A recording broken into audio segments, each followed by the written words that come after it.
আসসালামু আলাইকুম। আজকে লাইভে সবাইকে স্বাগতম। প্রতিদিনের মতোই আমরা 8টার পরে, বিশেষ করে এশারের আজানের পরে লাইভে আসি। তোমরা জানো যে আমরা ধারাবাহিকভাবে উদ্ভিদ বিজ্ঞান চতুর্থ অধ্যায়ের যে প্রথম পরিচ্ছেদ ভাইরাস নিয়ে কথা বলতেছিলাম। আমরা ইতিমধ্যে 2টা ক্লাস নিয়েছি উন্মুক্ত, অর্থাৎ আমাদের যে পাবলিক পেজ রিজভিজ বায়োলজি, সেখান থেকে। এই রিজভিজ বায়োলজি পাবলিক পেজে এই ক্লাসগুলো ইনশাআল্লাহ এক সপ্তাহ পর্যন্ত থাকবে, এক সপ্তাহ পর্যন্ত চলতে থাকবে। প্রতিদিন 8টার পরে, বিশেষ করে 8:10-এর পরে আমরা লাইভে আসি। গতদিন আমরা তোমাদেরকে যেটা পড়িয়েছিলাম, অনেকগুলো রোগ এবং তাদের ভাইরাস, সেগুলো কীভাবে মনে রাখতে হয়, অনেকগুলো ম্যাজিক শব্দ আমি বলেছিলাম, আশা করি তোমাদের মনে আছে। এবং এর আগের দিন আমি প্রায় 25টা বৈশিষ্ট্য ভাইরাসের একটা রোহিঙ্গা জনগোষ্ঠীর গল্প দিয়ে তোমাদের মুখস্থ করিয়েছিলাম। আজকে ভিন্ন একটা টপিকস ভিন্নভাবে পড়াবো তোমাদেরকে। ইবোলা এবং চিকুনগুনিয়া, এই 2টা ভাইরাসের বৈশিষ্ট্য এবং তাদের দ্বারা সৃষ্ট রোগের লক্ষণ সব কিছু মিলিয়ে আজকে কথা হবে। এই টপিকসটাও কিন্তু উদ্ভিদ বিজ্ঞান চতুর্থ অধ্যায়ের যে ভাইরাস অংশ সেখানকারই। সুতরাং তোমরা যারা আগ্রহ করে বসেছিলে তারা তো যুক্ত হয়েছো, যারা এখনো যুক্ত হয় না তাদেরকে একটু মেনশন করে দাও এবং লাইভটা পারলে অবশ্যই শেয়ার করে দিবা। কারণ যথারীতি তোমরা জানো যে আমরা গতদিন এর আগের দিনে লাইভে যারা বেশি শেয়ার দিয়েছিল, মেনশন করেছিল, যারা অ্যাক্টিভ থাকে আমাদের লাইভে, সেখান থেকে একজনকে আমরা পুরস্কৃত করেছি এবং তার পুরস্কার অবশ্যই যথাসময়ে তার বাসায় কুরিয়ারের মাধ্যমে আমরা পৌঁছে দেবো ইনশাআল্লাহ। এবং গতকালকে যারা এরকম অ্যাক্টিভ ছিল তাদের থেকে সর্বোচ্চ মেনশন এবং শেয়ার যে করেছে তাকে আজকে আমরা ঘোষণা করব। তাকে গতদিন যে পুরস্কার দেওয়ার কথা ছিল সেটাই আমরা আজকে ঘোষণা করে দিয়ে দিব। অবশ্যই লাইভের মাঝখানে কোনো একটা সময় আমরা সেটা ঘোষণা করব। এবং আজকে ভিন্ন একটা পুরস্কার তোমাদের জন্য আমি আনছি। আজকে যারা সর্বোচ্চ মেনশন করবা, শেয়ার দিবা, লাইভে অ্যাক্টিভ থাকবে, সেখান থেকে একজনকে আমরা আজকে পুরস্কার হিসেবে আমাদের প্রকাশনা একটা সাধারণ জ্ঞান বই আছে, বিশেষ করে মেডিকেল অ্যাডমিশন যারা স্বপ্ন দেখো তাদের জন্য খুবই গুরুত্বপূর্ণ একটা সাধারণ জ্ঞান বই। এটা হচ্ছে একটা সাধারণ জ্ঞান বই, আমাদেরই প্রকাশনা, আমাদেরই লেখা। তো এই একটা সাধারণ জ্ঞান বই আমরা দিব এবং সাথে একটা টি শার্ট তো দিব। গতদিন আমি যেটা গায়ে দিয়ে ক্লাস নিয়েছিলাম সেই এই টি শার্টটা তোমাদেরকে দিব। তো যেটা বলছিলাম, প্রত্যেকে প্লিজ একটু মেনশন করো, শেয়ার করো। প্রতিদিনের মতো লাইভ অবশ্যই আজকে জাক্কাস মজার লাইভ হবে। আজকে একটা আমরা খুবই মজার টপিক নিয়ে আলোচনা করবো, ইবোলা এবং চিকুনগুনিয়া ভাইরাস এবং তাদের দ্বারা গঠিত যে রোগ, সেগুলো নিয়ে আমরা একটা সেটিং আয়োজন করব। তোমরা মেসেঞ্জারে যেভাবে সেটিং করো, একজন আরেকজনের সাথে চ্যাট করো, সেরকম একটা আয়োজন করব। এখানে তোমাদেরকে দেখাবো সিস্টেমটা কীভাবে হয়। তোমরাও কিন্তু 2 বন্ধু একসাথে মিলে জাস্ট 4-5 মিনিট একটা সেটিং করলে পুরোটা মুখস্থ হয়ে যাবে ইনশাআল্লাহ। আর তার পাশাপাশি একটা ইবোলা এবং চিকুনগুনিয়ার উপর আমি একটা প্রতিবেদনও দেখাবো, এটা কত ভয়ঙ্কর এই ভাইরাসগুলা, বিশেষ করে আমাদের মানব দেহের জন্য, সেগুলো দেখাবো। তো নাসির আজকে পুরস্কার দিব, এটা একটু দাও না, দেখাই। লটারির মাধ্যমে আজকে যারা পাবে, মানে গতকালকের যে যারা সর্বোচ্চ মেনশন করছিল তাদেরকে পুরস্কার দিব না? হ্যাঁ দাও। দেখো গতকালকে যে সর্বোচ্চ মেনশন, গতকালকে কোনটা দিছে? আইফেল টাওয়ার দিছ? গতকালকে আইফেল টাওয়ার দিছিল? গতকালকে কি এটা দিছে না আইফেল টাওয়ার দিছে? আইফেল টাওয়ার দিয়ে দিছি। আচ্ছা, তাহলে দেখো গতকালকে যারা সর্বোচ্চ মেনশন করেছিল, অ্যাক্টিভ ছিল, সেখান থেকে একজনকে, ভাগ্যবান একজনকে আমরা একটা টি শার্ট দিব। তারপরে হচ্ছে যে একটা অবশ্যই প্রশ্ন ব্যাংক দিব। মনে হয় গতদিনে যে সর্বোচ্চ মেনশন করেছিল, মানে গতদিন যে পুরস্কার পেয়েছিল, সে হচ্ছে যে একটা আমাদের বায়োলজির আইফেল টাওয়ার পেয়েছিল এবং একটা আমাদের ডক্টর ইউজিস মেডিকেল প্রজেক্টের টি শার্ট পেয়েছিল। এই টি শার্টটা হচ্ছে রিজভিজ বায়োলজির। তো আজকে যারা সর্বোচ্চ মেনশন করবা, সর্বোচ্চ শেয়ার করবা, অ্যাক্টিভ থাকবা, আমি জানি তোমরা খুব বেশি অ্যাক্টিভ থাকো আমার লাইভে এবং আমার খুবই ভালো লাগে এটা। গতদিন আমি তোমাদের সাথে একটু শেয়ার করি, গতদিন আমরা লাইভ শেষ করতে প্রায় 6.5K ভিউ হয়ে গিয়েছিল, 1K শেয়ার হয়ে গিয়েছিল এবং প্রায় রিয়্যাক্ট কিন্তু এই মানে কি বলা হয় 800-র উপরে রিয়্যাক্ট হয়ে গিয়েছিল, কমেন্টও আসেই। তো তোমাদের এই কি বলা হয় অ্যাক্টিভ থাকা লাইভের সেই জায়গাটার প্রতি আমি অবশ্যই কৃতজ্ঞ তোমাদের প্রতি, এবং সেখান থেকে প্রতিদিন একজনকে আমি সবসময় উৎসাহ দিতে চাই। আজকে তার জন্য ভিন্ন একটি পুরস্কার নিয়ে আসছি, সেটা হচ্ছে আজকে যে সর্বোচ্চ লাইক, কমেন্ট, শেয়ার, মেনশন দিয়ে থাকবে তার জন্য এই যে আমাদের সাধারণ জ্ঞানের যে বই, শুধুমাত্র মেডিকেল অ্যাডমিশনের জন্য সাধারণ জ্ঞানের এই বইটা দিব, সাথে একটা টি শার্টও থাকবে। ঠিক আছে নাসির, এগুলো রাখুন, বাচ্চারা আসুক। এখন দেখো সবাই আস্তে আস্তে একটু কথা বলি। আমরা তাহলে যেটা নিয়ে আলোচনা করতেছিলাম সেটা হচ্ছে যে উদ্ভিদ বিজ্ঞান অর্থাৎ বোটানি, যেখানে 12টা অধ্যায় আছে সেখানকার চতুর্থ অধ্যায় অণুজীব, সেখানকার একটা অংশ ভাইরাস। এই ভাইরাস আজকে 3য় লেকচার আমি চলে আসছি। আমি বলছি তোমাদেরকে সম্পূর্ণ সপ্তাহ জুড়ে প্রতিদিন রাত 8টা 10-এর পর, অর্থাৎ এশার নামাজের পর, এশার আজানের পর বলবো আমরা এক একটা টপিকস নিয়ে আলোচনা করবো। এটা এক সপ্তাহ ব্যাপী থাকবে ইনশাল্লাহ। আগামী শুক্রবারে এই উন্মুক্ত ক্লাসগুলো শেষ হবে, পরবর্তী আমরা আমাদের পেইড বেসে চলে যাব। তোমরা নিশ্চয়ই জানো আমাদের এসএসসি 2022 অর্থাৎ যারা ফার্স্ট ইয়ার থেকে সেকেন্ড ইয়ারে যাচ্ছ তাদের জন্য নতুন একটা ব্যাচ চালু আছে, যেটা 9 তারিখ থেকে আনুষ্ঠানিকভাবে ক্লাস শুরু হবে। 9 তারিখের আগে যদি তোমরা ভর্তি হও তোমাদের জন্য বিশেষ ছাড় আছে।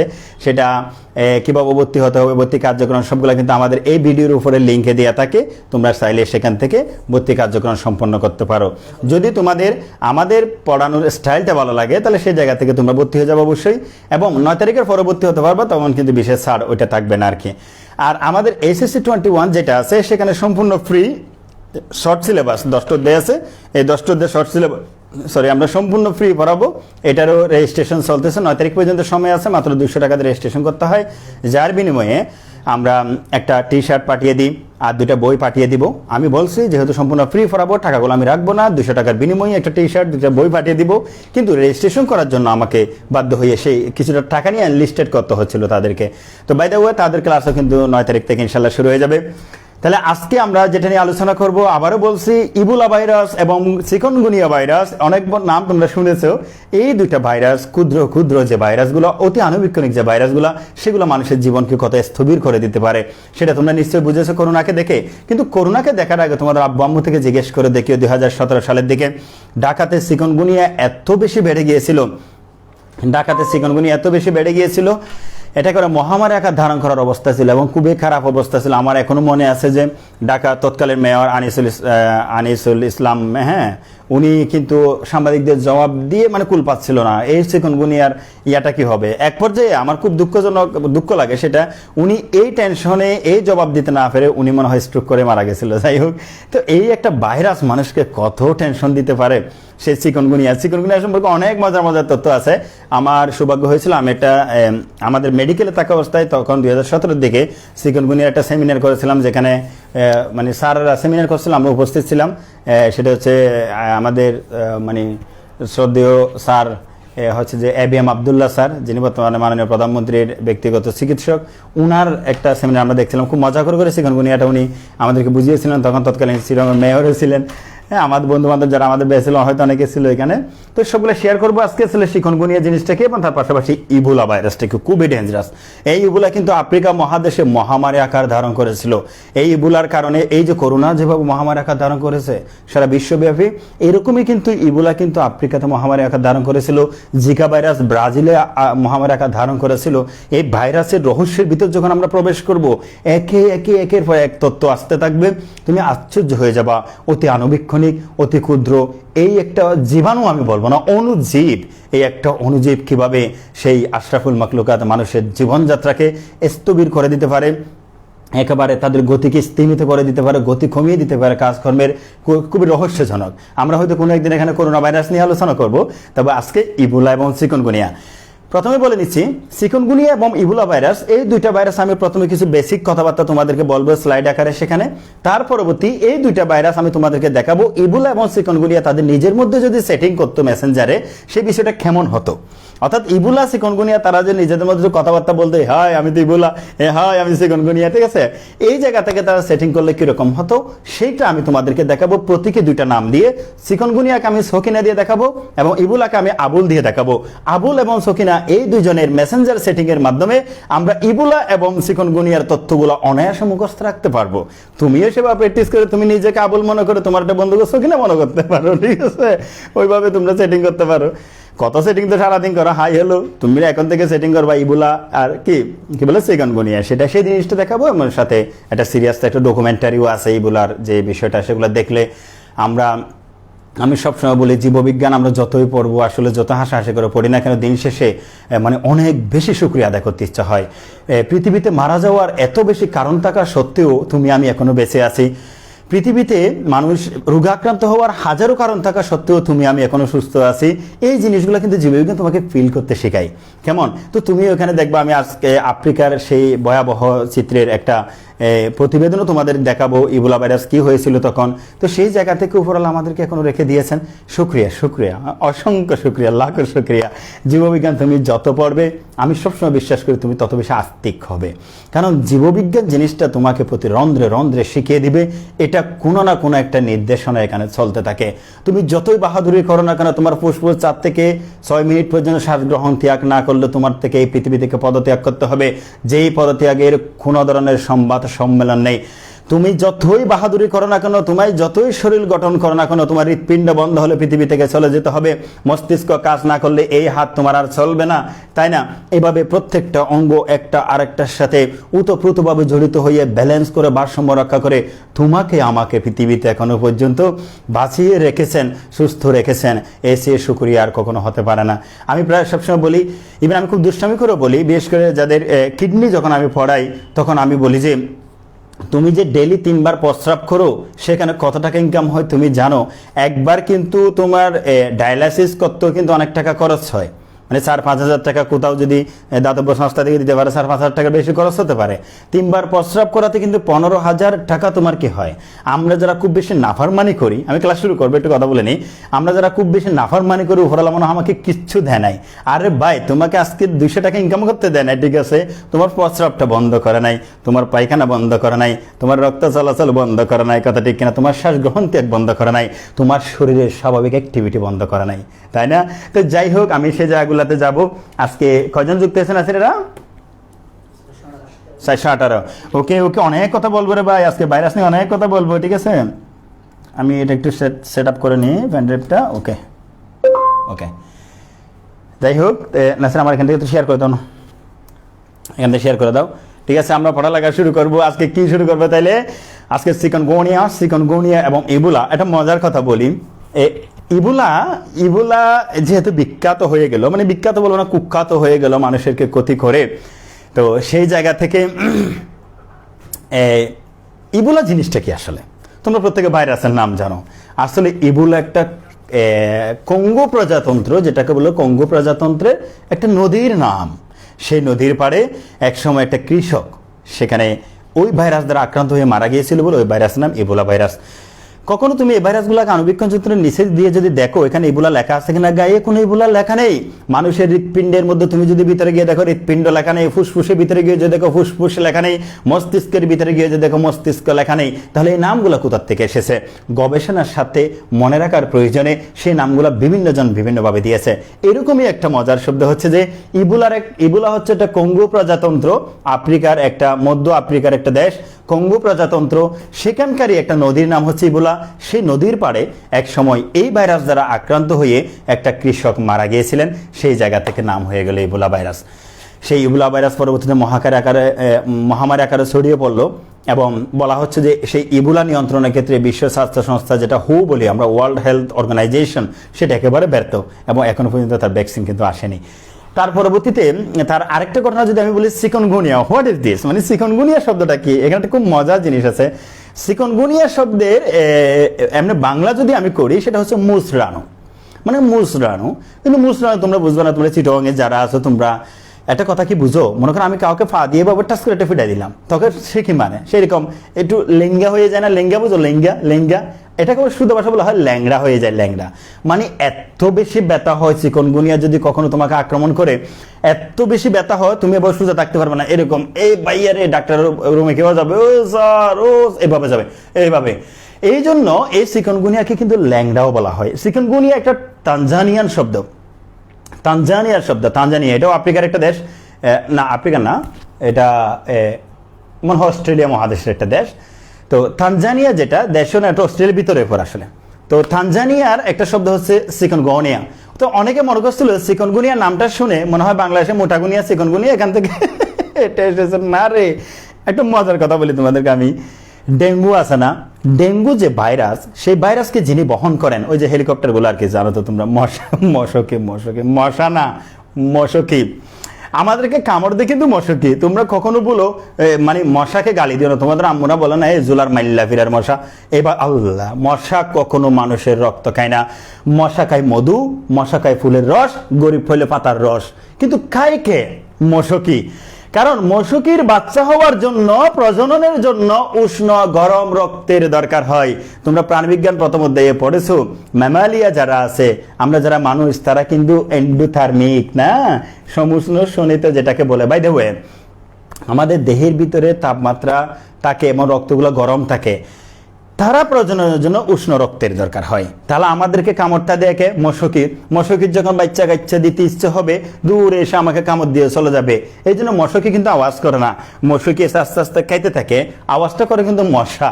মশার মাথা গরম হয়ে যায়, আয় রে শালার এটা কি হলো, সারাদিন আমি কোথাও মধু খুঁজে খুঁজে খাই, পাতার রস খুঁজে খুঁজে খাই, এই খাই, আর এই মশকি, এই মশকি শয়তানের বাক্স, ও বসে বসে মানুষের গড়ে গড়ে গুরু রক্তর ভান্ডার কাচ্ছে আর কাচ্ছে, তার মাথা গরম হয়ে যায়। তখন সে দূরে এসে বলে যে, মানে যাকে কামড় দে, বলে উস্তাদ দেখেন না, এই দেখেন না, খেয়ে ফেলতেছে, ব্রুম ব্রুম বুম আওয়াজ করে। আর মানুষের তো বালাই করতে নাই, এতে বেচারা বালাই করতে আসছিল, তোমাকে কামড় দিচ্ছে, তুমি থারে ধরে মারাও, এখানে এরকম খরচ। আরে যারা বিজ্ঞান বুঝে, যারা রিসার্চের ক্লাস করে, এখন থেকে মশা খানে আওয়াজ করলে তোমরা আশেপাশে দেখবা কোথাও মনে হয় ক্ষতি হয়ে যাচ্ছে, জনাবা মশকে কিন্তু কোথাও চুমু দিচ্ছে মনে হচ্ছে। বাই দ্য ওয়ে, ঠিক আছে, কোথাও না কোথাও তোমার সাথে মানে জায়গা এর কারণে না বলি, তো মশকি আসলে কামড়টা দেয়, এটা হচ্ছে কথা। তো সরি, ডেঙ্গু যে ভাইরাসটা, প্লাবি ভাইরাস, ডেঙ্গু রোগের, সেই ভাইরাসটাকে যারা বহন করে, সেই মশকিগুলা কিন্তু, এগুলাকে বলবো আমি, এগুলা একেবারে বস্তিতে জন্মগ্রহণ করে, তারা দূষিত পানিতে জন্মগ্রহণ করে, এগুলা আর কি অপরিষ্কার অপরিচ্ছন্ন, গরিব ফকির, ঠিক আছে। কিন্তু মজার বিষয় হচ্ছে, চিকনগুনিয়াবাহী যে মশকি, সাধারণত তারা বিশুদ্ধ পানিতে জন্মায়। একটা মজার ঘটনা তোমাদেরকে বলি, ঢাকাতে যখন চিকনগুনিয়া খুব বেশি ছড়িয়ে পড়লো, খুব বেশি হতাশ হয়ে গেল সবাই, চিকনগুনিয়ার কি হবে, হঠাৎ করে বৃষ্টি এসে নদী নালা সবগুলা বৃষ্টি পানি দিয়ে একেবারে কি বলা হয়, বৃষ্টির পানি, নালা পানিগুলো উঠে আসলো, দূষিত পানি পুরা এলাকায় গ্রামে গঞ্জ হয়ে গেল, চিকনগুনিয়া মারা গেল। দাগ থেকে যদি দারুণ কিছু হয়, দাগে ভালো, ওই যে দূষিত পানি সেগুলো মারা গিয়েছিল। এখন এটা একটা ইন্টারেস্টিং, আসলে বিশুদ্ধ পানিতে কিন্তু চিকনগুনিয়া জন্মায়। এখন মজার বিষয় হচ্ছে, চিকনগুনিয়া ভাইরাসটা প্রথম তো আবিষ্কৃত হয়েছে কোথায় রে ভাইয়া? তানজানিয়াতে। এখন চিকনগুনিয়া ভাইরাস বহনকারী মশকি কিন্তু 0.5 কিলোমিটারে বেশি উঠতে পারে না। তো এটা নিয়ে একটা খুব মজার কথা হয়েছিল, স্যাররা যখন সেমিনার করতেছিল চিকনগুনিয়া নিয়ে, তখন কথা হচ্ছে যে এটা তো 0.5 কিলোমিটার বেশি উঠতে পারে না, এটা তানজানিয়া থেকে বাংলাদেশে আসলো কিভাবে, মানে এটা মাথায় ঢুকলো আর কি, মানে মজা করে বলতেছিল। তো এক স্যার বলতেছিল, এখানে আসলে একটা ঘটনা ঘটছে, বাঙালিতে একটা অভ্যাস আছে, যেখানে যা পায় কুড়ায় নিয়ে ফেলে, ঠিক আছে, এটা সাধারণত অভ্যাসই আমি দেখছি। তো এরকম যে আমার এখনো মনে আছে, আমি 2018-তে মনে হয় যখন মুম্বাই থেকে গেছি, তো জেদ্দা এয়ারপোর্টে, তো ওইখানে আমি দেখলাম যে কিছু মানুষ খাবার খাওয়ার জন্য নিল, অর্ধেক আর অর্ধেক প্যাকেটে ঢুকাচ্ছে, এটা দেশে নিয়ে যাবে, কোন দেশে নিয়ে যাবে আমি জানি না, অল্প খাবার 10 রিয়াল দিয়ে নিয়েছে, 5 রিয়ালের খাইছে, 5 রিয়ালের এটা বিমান করে নিয়ে যাবে, এরকম মনে হয় কোনো প্যাকেট পকেটে নিতে গিয়ে, মজা করে বলতেছি তোমাদের, একটা মশা মনে ওখানে ঢুকে বিমানে সরে বাংলাদেশ আসছে, আল্লাহ মাফ করে, আল্লাহ মাহমুদ কেমন আছে আমি জানি না, জাগ্গা সামনের দিকে আজ্ঞা। তোমাদেরকে বলি, সারাদিন বলা যাবে এইসব কথা বলতে। আর একটা কথা বলি, ডোন্ট টেক ইট আদারওয়াইজ, একদম মাইন্ড করবে না কেউ, এটা কিন্তু একটা স্যারেরই কথা আমি বলতেছি। স্যার, তো চিকনগুনিয়া যখন খুব বেশি হয়ে গেল ঢাকাতে, তখন এবিএম আব্দুল্লাহ স্যার বলতেছিলেন যে ওই সেমিনারে বলে রুগী আসছে, তো রুগী এসে বলে যে স্যার এইভাবে করে আসছে, ল্যাংড়া হয়ে গেছে, এতে ব্যথা, সেই তো জয়েন্টে ব্যথা, 14 গোষ্ঠী ব্যথা, ঘিরা ব্যথা হয়ে যায়। তো বলে যে স্যার আমার তো এটা কেমনে হলো স্যার, হ্যাঁ, বাংলাদেশের মানুষ তো যে কোনো রোগকে এসটিডি মনে করে, সেক্সুয়ালি ট্রান্সমিটেড ডিজিজ মনে করে, রোগকে শুধু লুকায়। যেমন ধরো এই এইডস, তারপরে গনোরিয়া, সিফিলিস, এগুলো হচ্ছে যে তোমার, আমরা যেটা বিশ্বাস করি সেক্সুয়ালি ট্রান্সমিটেড ডিজিজ, তোমরা বাংলা করলেও পাবো, আমি পাবলিকলি এসব শব্দের অর্থগুলো বলতেছে না, অবৈধ জনমিলনের মাধ্যমে এগুলো হয় সাধারণত, এগুলো তুমি লুকাচ্ছ, ঠিক আছে। এখন মানুষ করোনা হলেও লুকায়, করোনা হলে চিকিৎসা করতে হবে না, এটা আমার হবে না, কি এরকম হয় না, এটা এমনি জ্বর আসছে। তো তখন চিকনগুনিয়া আসার পরও মানুষকে আর বলে না চিকনগুনিয়া হয়েছে, বলে স্যার এগুলো কি মনে করেন, চিকনগুনিয়া হয় অন্য কিছু মনে করেন। যাই হোক, তো রুগী আসছে বলে স্যার তো আমার এখন কি হইলো, তো স্যার বলছে চিকনগুনিয়া হয়েছে। স্যার না, এটা কেমন হবে, আমি তো গ্রামে থাকি, চিকনগুনিয়া তো শহরের মানুষের হয়, আল্লাহ মাহবুদ। তো স্যার তাকে বোঝাচ্ছিল, বলে দেখুন আপনাকে একটা মশকি কামড় দিয়েছে, এই রুগী আবার ধরছে, স্যার মশকি কেন আমাকে কামড় দিবে, অহেতুক, তো মশা কেন কামড় দেয় না, তো তাকে তো বিজ্ঞান বোঝানো যাচ্ছে না। তো স্যার তাকে দুষ্টামি করে বলছিল, মশকি কামড় দেয়, একটা জিনিস মনে রাখবা, সাধারণত স্ত্রীলিঙ্গ যারা, তাদের উদ্দেশ্যে কিন্তু কামড়াকামড়ি, এটা স্যার বলছিল, কিন্তু আমাকে নিয়ে মাইন্ড করতে পারবে না, কামড়া কামড়ি তাকে। তো জাগা আমরা পড়ালেখায় চলে আসি না। এরা কি আছে আদৌ? হ্যাঁ আছে, কয়জন আছে? 466 জন। ওকে ওকে, আরো কয়টা বাচ্চা কাচ্চা আসতে বলো না, তোমরা চলে আসতে বলো, তাদেরকে চলে আসতে বলো। পড়ালেখা শুরু হয়ে যাচ্ছে। এখন আমরা চিকুনগুনিয়া এবং ইবোলা নিয়ে আলোচনা করব। দুইটাই হচ্ছে ভাইরাস। এমন বাচ্চা কাচ্চাও আছে যারা চিকুনগুনিয়া ইবোলা পড়ে যাওয়ার পর ভাইরাস না ব্যাকটেরিয়া পারেন। এগুলো হচ্ছে ভাইরাস। চিকুনগুনিয়া একটা ভাইরাস এবং ইবোলাও একটা ভাইরাস। এই দুইটা হচ্ছে তোমার দেহে রোগ সৃষ্টি করে মানুষের দেহে। আরও অধিক ইতিহাস আছে, আমি সেদিকে আসছে না, মূল পড়ে চলে যাচ্ছে। এটা কোথায়, প্রথমে তাদের আবাস কোথায় ছিল, ভাইরাস একটা রিসেপ্টর সাইট থাকে, তারা কোথার থেকে আসলো, আসলে কোন বন থেকে আসলো, এরকম নানা কথা থাকতে পারে। আমরা তাদের কিছু তথ্যীয় কথা জেনে নিই, তারপর আজকে সেটিংটা তোমাদেরকে বোঝাবো। চিকুনগুনিয়া এবং হচ্ছে ইবোলা। প্রথমে দেখো, আমি স্লাইড আমি লিখে লিখে পড়াতে পারতাম, লিখে লিখে পড়াইতে 2 ঘন্টা হয়ে যাবে লেকচার, ঠিক আছে? এই জন্য আমি স্লাইড আকারে দেখাচ্ছি। তো দেখো এখানে আমরা একটু একটু বলে যাই। চিকুনগুনিয়া একটি ভাইরাস জনিত রোগ, এটা মাথায় রাখতে হবে। এবং এগুলো একটু বলতেছে কেন, সেটিং যেটা সেটা যাতে বুঝো। প্রথমে একটু বেসিক জিনিস না বুঝলে সেটিংটা বুঝতে পারবে না। এবং স্ত্রী এডিস মশার, মানে স্ত্রী মশা, দেখো মশকি আর কি কামড়ের মাধ্যমে এটা ছড়াই। এই চিকুনগুনিয়া ভাইরাস একটি আরএনএ ভাইরাস, যেমনটা আমি তোমাদেরকে বলছিলাম যে করোনা ভাইরাস একটা আরএনএ ভাইরাস। অনেকে হয়তো প্রশ্ন করতে পারে আরএনএ ভাইরাসটা কোন ধরনের। মনে রাখবা, মানুষের দেহে কিন্তু ডিএনএ আরএনএ উভয় একসাথে থাকে, নিউক্লিক অ্যাসিড। কিন্তু ভাইরাসের ক্ষেত্রে হয়তো ডিএনএ থাকে, না হয় আরএনএ থাকে। যাদের দেহে ডিএনএ থাকে তারা ডিএনএ ভাইরাস, যাদের দেহে আরএনএ থাকে তারা হচ্ছে আরএনএ ভাইরাস। কেমন? যেমন ধরো হেপাটাইটিস বি কিন্তু এটা ডিএনএ ভাইরাস, হেপাটাইটিস বি কিন্তু এটা ডিএনএ ভাইরাস। যাই হোক, আমরা সেই প্রকারভেদে যদি কোনোদিন যাই, সেদিন আমরা বলবো কেন ডিএনএ কেন আরএনএ। আপাতত মনে রাখো এটা আরএনএ ভাইরাস। এই যে কালপেটগুলোকে একটু চিনে রাখো, এরা হচ্ছে সেই হেলিকপ্টার যারা ভাইরাসগুলোকে এক জায়গা থেকে নিয়ে যায়। এডিস এজিপ্টি এবং এডিস এলবোপিক্টাস প্রজাতির যে স্ত্রী মশা, তারা কিন্তু এই চিকুনগুনিয়াটা নিয়ে তাদের ভিতরে এগুলোর প্রজনন হয় মানুষের রক্ত খাওয়ার সময় বিনিময়ে। হ্যাঁ, কিছু দিতা হ্যাঁ কিছু নিতা হ্যাঁ, এই বিনিময়ে চলতা হ্যাঁ, ঠিক আছে? রক্ত নিতা হ্যাঁ, জীবাণু দিতা হ্যাঁ, এভাবে চলতা হ্যাঁ। তো যাই হোক, এবার সামনের দিকে যাই একটু। 1952 সালের কথা, অনেক আগে। তোমার দাদা পৃথিবীতে তখন ছিল হয়তো, তখন আফ্রিকা তানজানিয়া, সরি আমি যেটা অস্ট্রেলিয়া বলছিলাম ওইটা না, এটা আফ্রিকা তানজানিয়া, ঠিক আছে? তানজানিয়া দক্ষিণাঞ্চলে সর্বপ্রথম এই রোগ ছড়ানোর কথা জানা যায়। পরে বিশ্বের অন্যান্য দেশে এর বিস্তার ঘটে। তবে দেখো অনেক দিন চলে আসছে, বাংলাদেশে যে কোনো কিছু আসতে একটু সময় লাগে। আমরা একটু দূরে 2008 সালে হঠাৎ করে থেকে কিভাবে কেমনে যে আসিয়া, রাজশাহী, চাঁপাইনবাবগঞ্জ এইসব জায়গাগুলো তো মনে করো যে মারামারি শুরু হয়ে গেল, একটু একটু দেখা দিয়ে শুরু করলো। পরে 2011 সালে ডাকাতে কিন্তু ডাকাতে দোহার উপজেলা একটু একটু লক্ষণ দেখা দিল। কিন্তু সবচেয়ে ঝামেলাটা হলো 2017 সালে। 2017 সালে খুব বেশি মহামারী আকারে এটা, হেই আমার মানচিত্রটা দেখে মনে হচ্ছে, সরি অস্ট্রেলিয়া যেটা দেশ বোঝায় এটা তাসমানিয়া, ঠিক আছে? এটা আমার সিলভার টাং ছিল। অস্ট্রেলিয়া যেটা দেশও নয়, এটা অস্ট্রেলিয়ার একটা অংশ, তাসমানিয়া। এটা হচ্ছে তানজানিয়া। তানজানিয়ার রাজধানীর নাম কি জানো? কেউ বলতে পারবা? তানজানিয়ার রাজধানীর নাম হচ্ছে দুদুমা। তানজানিয়ার রাজধানী হচ্ছে দুদুমা, ঠিক আছে? এবং মনে রাখা যায়। তো যাই হোক, এই তানজানিয়া এখানে, ঠিক আছে? এটা আফ্রিকাই দেশটা। এই তানজানিয়া থেকে এখানে আসছে 2017 সালে খুব বেশি মহামারী আকার ধারণ করেছিল। এগুলো আমরা সেটিংয়ের মধ্যে তোমাদেরকে দেখাবো। আমাদের সেটিং করবো একটু পর, আমরা চিকুনগুনিয়া ইবোলা সেটিং দেখবো। তো এখন চিকুনগুনিয়া শব্দকে আমরা তো বলছি একটু আগে, এটাকে মুসরানু বলা হয়, কিন্তু এটাকে ল্যাংডা। আসলে এমন বেশি তাদের লক্ষণগুলো তুমি দেখো না। কামড়ানো 4 থেকে 7 দিনের মধ্যে হঠাৎ রোগীর তীব্র জ্বর হয়, 104 ডিগ্রি ফারেনহাইট। খুব একটা মজার কথা বলি, তোমরা ভুলটা করো, 104 ডিগ্রি ফারেনহাইট না সেলসিয়াস? দেখি আইকিউ থেকে বলো। এখানে আমি ফারেনহাইট লিখছি, কিন্তু অনেক বাচ্চাকে আমি দেখছি অনেক সময় লিখতে দিলে 100, মানে ওরা অন্য মনস্ক হয়ে লিখে ফেলে আর কি। এটা 160 ডিগ্রি ফারেনহাইট বলে।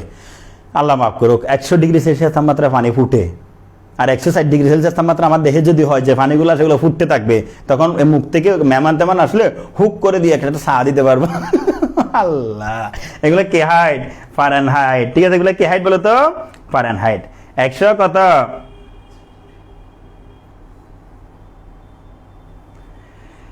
104 ডিগ্রি সেলসিয়াস তাপমাত্রা জ্বর উঠতে পারে। এখন মজার একটা কথা বলি, কয়দিন পর দেখো তো? 4 থেকে 7 দিন পর। এখন যদি তুমি আমার বাসায় আজকে আসছো, আজকে তোমার জ্বর হয়ে গেছে, এখন বাসায় গিয়ে বাড়ি থেকে টেলিফোন করে যদি বলে, স্যার আপনার বাসায় গেছিলাম, বুঝছেন যে মশকেরটা কামড় দিয়েছে, আমার হয়েছে চিকুনগুনিয়া, কচু, বিজ্ঞান বুঝো না? কামড় দিয়ে আর 4 থেকে 7 দিন পর হবে যে আজকে যেটা জ্বর এসে সেটা আমার বাসায় আসছে বলে হয় না। কোনো সখিনার বাসায় গেছিল, সেখানে কামড় দিয়েছিল, আজ থেকে 4-5 দিন আগে সেখানে হয়েছে। তাহলে মনে রাখবা 4 থেকে 7 দিন পর হঠাৎ জ্বর আসে। এবং সেই সাথে শরীরের এই অস্থিসন্ধি তো আর বাঙালি বুঝবে না, বলো গিরায় গিরায় ব্যথা, জয়েন্টে জয়েন্টে ব্যথা। ওই যে কবিরাজ বলে না, আপনার কি গিরায় গিরায় ব্যথা, আপনার কি জয়েন্টে জয়েন্টে ব্যথা, সকালে ওঠার সময় দুনিয়ার 14 গোষ্ঠী ডাকাডাকি শুরু করে দেন, হাঁটার সময় কান্নাকাটি শুরু হয়, কিছুক্ষণ পর হাঁটতে হাঁটতে আপনি কি বসে যান, তাহলে আসুন আমাদের গাড়ির নিকটে, দেখুন আমাদের ক্রিমগুলো এগুলো আর কি, আপনার কি গিরায় গিরায় ব্যথা, চিকনগুনিয়া আর কি। তারপরে মাংসপেশি, মাথা ব্যথা হবে, হ্যাঁ মাথা ব্যথা হবে, হঠাৎ করে মাথা ব্যথা, বমি বমি ভাব, ঠিক আছে, বমির অভাব, কি বলো বমি বমি ভাব, বমির অভাব। তো বমিতে আরো অনেক কারণ হয়, বমির একটা গল্প বলছিলাম নাকি তোমাদের, একটা বমির না না শেষ দিয়ে মনে হলো বলে দেবো, বমির একটা গল্প আছে খুব মজার। বমি বমি ভাব, তারপরে হচ্ছে ক্লান্তি থাকবে, যার মানে কি বলা হয়, যার গিরায় গিরায় ব্যথা, হ্যাঁ যার জয়েন্টে জয়েন্টে ব্যথা, তো যার মাথা ব্যথা বমি বমি ভাব, থেকে ক্লান্তি নেই, ঘুরিব নি ভাই, এতে তো ক্লান্তি, সারা দেহ লাল লাল হয়ে যাবে। অনেকে আবার বলে ওয়াও আমি কালকে থেকে যে ক্রিম কিনছি এটা মাখার পর লাল হয়, কসু কসু। আর্টস কমার্স এটা বলতে পারে, বিজ্ঞানের স্টুডেন্ট যদি এরকম লাল লাল হয়ে যায়, বাইরে চিকনগুনিয়া হচ্ছে বলে কান্নাকাটি করিস, বিজ্ঞানের স্টুডেন্ট যদি মুখ হলুদ হয়ে যায় তাহলে জন্ডিস বলে তুই কান্নাকাটি করিস, কেমন তুই ওইখানে আবার ফের লাভলি কাজ করে বলে তুই এটা লাফানোর দরকার না, ঠিক আছে, বিজ্ঞান বুঝতে হবে, এগুলো র্যাশ হয়ে যায়, যা কয়েক সপ্তাহ পর্যন্ত স্থায়ী হতে পারে। তাহলে দেখো চিকনগুনিয়া দ্বারা আক্রান্ত হলে জ্বর হবে, আমার সাথে বলো জ্বর হবে, গিরায় গিরায় ব্যথা, আমার সাথে বলো গিরায় গিরায় ব্যথা, জয়েন্টে জয়েন্টে ব্যথা, জয়েন্টে জয়েন্টে ব্যথা হবে, মাংসপেশিতে ব্যথা, মাথায় ব্যথা, হ্যাঁ এইসব জায়গায় ব্যথা হবে, তার ক্লান্তি লাগবে সারা দেহে, এরকম এরকম কতটা লাল লাল লাল লাল লাল লাল র্যাশ হয়ে যাবে, ঠিক আছে, এই যে কথাবার্তা আছে, ঠিক আছে এরকম। তারপরে আসি আমরা আরেকটু সামনে, যেগুলো কিন্তু আমরা সেটিং করবো। একে কি জ্বর বলে বলো তো, ল্যাংড়া জ্বর। এটা ল্যাংড়া আবার আম মনে করিও না ভাইয়া, এটা ল্যাংড়া একটা জ্বর ভাইয়া, ল্যাংড়া জ্বর, ঠিক আছে। তাহলে সেই চিকনগুনিয়াকে ল্যাংড়া জ্বর বলা হয়, কারণ সে ব্যথা হতে হতে, জয়েন্টে জয়েন্টে ব্যথা হতে হতে, তোমাদের সাথে আমি মজা করতেছি, ঠিক আছে, এই মুহূর্তে কিন্তু আমার জয়েন্টে জয়েন্টে ব্যথা, কিন্তু মজার বিষয় হচ্ছে এটা চিকনগুনিয়ার ব্যথা না, এটা আমার ফুটবল খেলে ব্যথা হয়ে গেছে, মানে এত বেশি ব্যথা হয়ে গেছে আমার নড়াচড়া করতে কষ্ট হচ্ছে, ঠিক আছে, এর মধ্যে নড়াচড়া করতেছি। তাহলে সব ব্যথা যে চিকনগুনিয়া তা না, একটু বুঝতে হবে, কিন্তু আমি হুট করে কাউকে আপনার তো চিকনগুনিয়া ঘোষণা করা যাবে না, আর একটু বুঝতে হবে ওগুলা কোথায় কি হচ্ছে। তো দেখো তারপরে হচ্ছে যে মজার বিষয় হচ্ছে ডেঙ্গুতে দেখিও, ডেঙ্গুতে কিন্তু সারা দেহে ব্যথা, মনে আছে, কোমরে ব্যথা, কপালে ব্যথা, মাথায় ব্যথা, গাঁড়ে ব্যথা, গলায় ব্যথা, মনে আছে এগুলা, সারা জায়গায় ব্যথা হয়ে যায়। এই ব্যথার ধরন থেকে কি বলা হয় তোমার চিকনগুনিয়া এবং ডেঙ্গুটা প্রায় একই ধরনের, কিন্তু মজার বিষয় হচ্ছে এটা বুঝতে পারবো আমরা রক্ত পরীক্ষা করলে। রক্ত পরীক্ষার ক্ষেত্রে কিন্তু ডেঙ্গুর ক্ষেত্রে আমরা প্লাটিলেট যেটা অনুসক্রিয়া, সেটার পরিমাণ দেখে কিন্তু বোঝা যায়। যাই হোক তোমাদের তো এটা অত বেশি লাগবে না, কেমন। তো চিকনগুনিয়া সম্পর্কে নিশ্চিত হওয়ার জন্য একটু পরীক্ষা করতে হবে, রক্তের সিরাম পরীক্ষা বলছে, মানে রক্ত পরীক্ষা মাথায় রাখো এটা। এখন চিকনগুনিয়ার খুব কম ক্ষেত্রে মৃত্যু হয়, এটা কিন্তু যখন 2017 সালে চিকনগুনিয়া হচ্ছিল বাংলাদেশে, তখন কিন্তু ডাক্তারেরা ডাইরেক্ট টিভিতে লাইভে গিয়ে বলছে আপনারা চিকনগুনিয়াকে, সাংবাদিকেরা চিকনগুনিয়াকে মনে হচ্ছে মেসে কাঁপাইছে মনে করছে, এরা এত অবস্থা চিকনগুনিয়া করে করে দূরে দূরে চলে যায়, এই হাসপাতালে যায়, এখানে যায়, এত অবস্থা করছে, মানুষ কিন্তু বয়ে স্ট্রোক করে মারা গেছে, চিকনগুনিয়াতে মারা যায় না। এইভাবে আব্দুল্লাহ স্যার বলছিল, বলে চিকনগুনিয়া হলে তো এত ওষুধ খাওয়ার দরকার নেই, বস্তা বস্তা প্যারাসিটামল খাও। প্যারাসিটামল হচ্ছে যে ব্যথার ওষুধ বলতে গেলে, তাই না। তো চিকনগুনিয়া হলে শরীর ব্যথা হয়, কারণ অ্যান্টিভাইরাল ওরকম অ্যাক্টিভ কোনো অ্যান্টিভাইরাল ওষুধ নাই এখনো পর্যন্ত। তাহলে চিকনগুনিয়া হলে ওরকম নির্দিষ্ট কোনো ওষুধ নাই, তাহলে কি খাওয়াতে হবে, সিমটোমেটিক, তার যে লক্ষণ, তার মেইন লক্ষণটা কি, ব্যথা, তাহলে ব্যথার জন্য তাকে কি খাওয়াতে হবে, অর্থাৎ প্যারাসিটামল খাওয়াইতে হবে, যেটা কেমন, যেটা নাফা নাম দিয়েও পাওয়া যায় এরকম আর কি। তো যাই হোক, এই যে ব্যথা ট্যাথা এগুলো আর কি একটু চিকিৎসা করতে হবে, ডাক্তারের কাছে যাবা, কিছু ভিজিট টিজিট দিবে, এখানে সমস্যাটা কি, ঠিক আছে। তারপরে হচ্ছে যে চিকনগুনিয়া প্রতিরোধে বাহক এডিস মশার প্রজননস্থল নষ্ট করতে হবে, অর্থাৎ মশাকে, এই যে টিভিতে বিজ্ঞাপন দেখো নাই, মনে করো মেয়া বাবা গাড়ি চালা যাচ্ছে, যাওয়ার সময় বাবা হঠাৎ করে একটা প্যাকেট এভাবে করে নিয়ে গাড়িটা থামাইয়ে এভাবে ফেলতেছে, না বাবা না, বলে কি হয়েছে, মেয়ে বলতেছে না, বলে কেন, বলে বাবা আপনি কি জানেন না এগুলো যত্রতত্র ফেললে বর্ষাকালে সেখানে পানি জমে, সেখান থেকে মশা হতে পারে। বাবা বলে হ্যাঁ মামনি তুমি তো ঠিকই বলেছো, ঠিক আছে। তো এটা বলার পর বাবা আবার একটু দূরে গিয়ে ডাস্টবিনে ফেলে আসে। এরপরে মনে করে একটা বিজ্ঞাপন চলে আসে, এটা স্থানীয় সরকার মন্ত্রণালয়ের পক্ষ থেকে, ঢাকা দক্ষিণ সিটি কর্পোরেশনের পক্ষ থেকে সচেতনতা আপনাদেরকে বলা হচ্ছে, বাসার ছাদে অথবা কোথাও খাদে কোনো জায়গায় পানি রাখা যাবে না, পানি জমিয়ে রাখা যাবে না, ঠিক আছে। আপনাদের ছাদ বাগান, ছাদ বাগান তো এটা মনে করেন মশা বাগান হয়ে গেছে, ঠিক আছে। তো ওইগুলো আর কি আমি বিজ্ঞাপন আর দিব না, এগুলো তোমাদের ঠিক করতে হবে। তো একটা গল্প আছে, সেটা হচ্ছে যে একটা এলাকা বলে এত বেশি মশা হয়ে গেছে এক সময়, মানুষ অতিষ্ঠ হয়ে গেছে, অনেক ওষুধ খাচ্ছে সে খাচ্ছে, কয়েল দিচ্ছে, কিছু যায় না। কয়েলের আমি তো অনেক কয়েলের উপর দেখছি মশাকে আড্ডা দিতে, পুরো বড় বড় আড্ডা দে। কী রে ভাই, আমি তাকাই থাকি, কি কয়েল রে ভাই তুই, মানে এটা মনে হয় ওরা ইয়া হয়ে গেছে, মানে কি বলে অভ্যস্ত হয়ে গেছে মনে হয়, কয়েল দিয়ে আর হবে না। তারপরে আরও কি কতগুলো এখন স্প্রে বেরিয়েছে। আরে তুই মশা মারার জন্য যে স্প্রেটা মারতেছিস, এটা তোমার নাকে ঢুকে না সারা রাত। আসলে মানুষ এরকম অতিষ্ঠিত হতে হতে একবার অনেক কোন একটা মনে করো বৈদ্য বা হুজুর হঠাৎ করে বলতেছে তাবিজ বের হয়ে গেছে, যে তাবিজ গলায় দিলে আপনাকে মশা কামড় দিবে না। ওই এলাকার মানুষ হুড় হুড় করে তাবিজ বলে হঠাৎ করে সবগুলো মানুষ হুজুরের কাছে গেছে, বৈদ্যর কাছে গেছে, এক একটা দিচ্ছে। তো মানুষ রাতে এসে বাসায় বলতেছে এমন কি তাবিজ, যে তাবিজ দিয়ে মশা সবগুলা, মানে মশাগুলো আমাদের গায়ে ছুঁতে পারবে না। ঠিক আছে, বলে একটু খুলে দেখি, খুলে দেখে দেখা যায় মশার ওষুধ মশারি। মশার ওষুধ কি, তাবিজের ভিতর লেখা ছিল মশার ওষুধ মশারি। হুজুর বলছিল তাবিজটা যা বলা আছে তা করবেন, তো মশারি টাঙ্গাইছে, আর মশা তাদেরকে কামড় দেয় নাই। তাহলে মশার ওষুধ কি বলতো, মশারি। এরুসেল ফেরুসেল বাদ, কয়েলের দিন শেষ, মশারির বাংলাদেশ। ঠিক আছে, মশারি দিলেই নিরাপদ একেবারে। অনেক আবার কতটা লুশনও বেড়েছে বলে। তো যাই হোক, তাহলে চিকনগুনিয়া সম্পর্কে একটা আইডিয়া পাইছে কিনা বাচ্চারা? চিকনগুনিয়া সম্পর্কে একটা আইডিয়া পাইছে কিনা? তোমরা একটু কমেন্ট করো না, একটু কমেন্ট করো না। তাহলে বলো এর চিকনগুনিয়া কীভাবে করবো আমি বলে বাসায়। আপনার কি জয়েন্টে জয়েন্টে ব্যথা, আপনার কি গিরায় গিরায় ব্যথা, আপনার কি মাংস পেশিতে ব্যথা, আপনার কি মাথা ব্যথা, আপনার কি বমি বমি ভাব, আপনার কি সারা দেহ লাল লাল র্যাশ হয়ে গিয়েছে, আপনার কি দেহ ক্লান্ত ক্লান্ত লাগে, তাহলে চলো আসুন আমাদের গাড়ির নিকট, যতদূর মাইকের আওয়াজ যাচ্ছে সেখান থেকে আমার মাইকের নিকটে চলে আসুন, দেখুন আমাদের ক্রিমগুলো।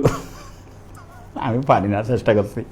এবার দেখবে যে রাতে যখন ঘুম আসে 12টার দিকে, এই যে ঘুম আসতে পড়তে ইচ্ছা হচ্ছে না, টাচ করে দরজাটা বন্ধ করে আপনার কি এবার বলো ঘুম এই চলে যাবো ভাই। ঘুম তাড়ানোর অনেকগুলো ওষুধ আছে, তাই না?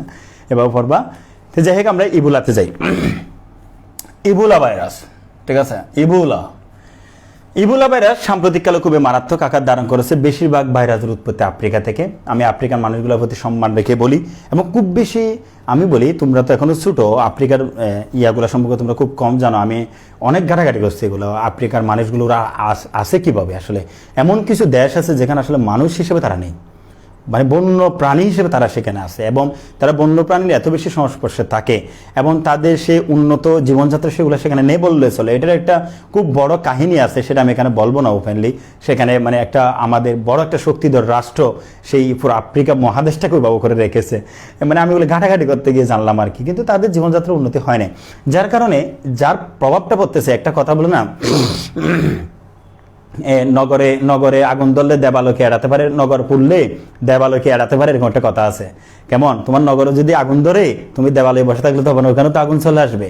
তো উনাদেরকে এভাবে রাখার কারণে এখন বেশিরভাগ ভাইরাস কিন্তু উনাদের এখান থেকে উঠে আসতেছে, উঠে এসে সেগুলো আবার আমাদের মতো যারা মনে করে একটু ব্যবসা নিয়ে উন্নত লাইফ লিড করতেছে তাদেরকে টাস টাস টাস করে আক্রমণ করতেছে। এগুলো কিন্তু অন্য লেভেলের কথাবার্তা ভাই, এগুলোর ওষুধ তো নাই।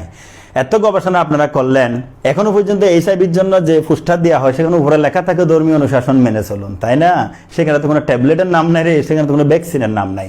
একটা কথা কি জানো, এইসব ভাইরাসের একটাই কথা হচ্ছে ঠিক হয়ে যান, আপনারা সবাই ঠিক হয়ে যান, ঠিক আছে? ভালো হয়ে যাও মাসুদ, ভালো হয়ে যাও। কিন্তু মাসুদ আর ভালো হয় না, ঠিক আছে মাধ্যমে। এখন দেখো, এই জন্য বললাম, এই যে এদের উৎপত্তিগুলো আফ্রিকা থেকেই। তো আফ্রিকা কঙ্গো প্রজাতন্ত্র, কঙ্গো দুইটা কঙ্গো আছে কিন্তু, একটা হচ্ছে কি বলা হয়, একটা কঙ্গো প্রজাতন্ত্র, আরটা হচ্ছে যে শুধু কঙ্গো, দুইটা নাম আছে কিন্তু, কেমন? তো সেই কঙ্গো প্রজাতন্ত্রের ওইখানে একটা ইবোলা নামে একটা নদী ছিল। সেই নদীর ছবিটা এখানে আছে, না হলে আমি এখান থেকে সার্চ দিয়ে তোমাদেরকে দেখাতাম। হ্যাঁ, তো আমি একটু দেখাবো না, আসি সার্চ দিলে কি আসে দেখি, ঠিক আছে? কিনা কি আছে আল্লাহ মাহমুদ, দেখি। কঙ্গুর এখানে একটা ইয়া ছিল, ইবোলা একটা 8টা টাইপ নিতে হবে।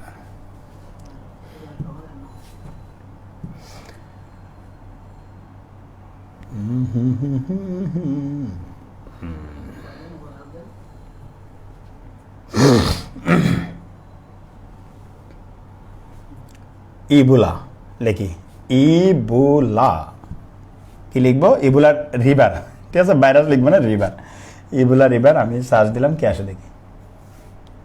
হ্যাঁ, অনেক কথাবার্তা আসছে। এই যে আমি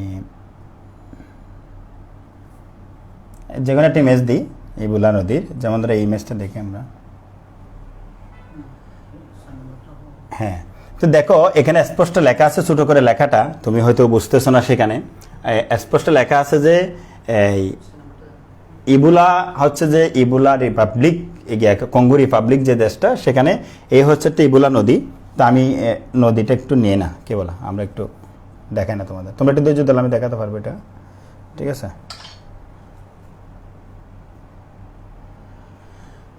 তো এখন দেখো এটা আমি বড় করে তোমাদেরকে দেখাবো, তার আগে